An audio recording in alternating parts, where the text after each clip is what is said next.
Project Night, Nurturing Youthful Readers Together Outreach Program. Narito ang aming paghahanda para sa aming programa. Ang aming grupo ay nakatoka sa paggawa ng food at drinks. Bumili kami ng inumin at ng tinapay.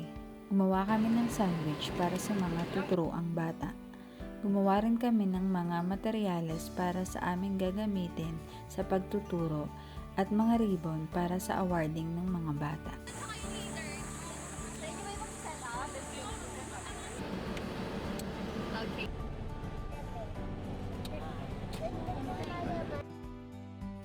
Pagkakarating namin sa GK Dasmaya, agad naming inayos ang aming mga gamit at sinimulan na ang programa. Pinapila na ang mga bata para sa registration para sa first batch, namigay ng pagkain at loot bags at agad na sinimulan ang programa.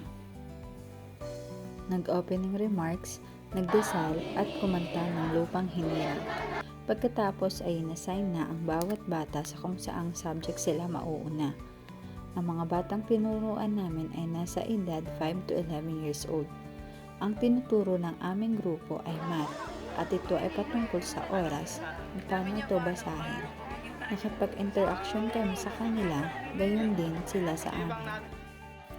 Layunin ng Project Night na makapagturo sa mga bata at makatulong na matutong magbasa at magbilang.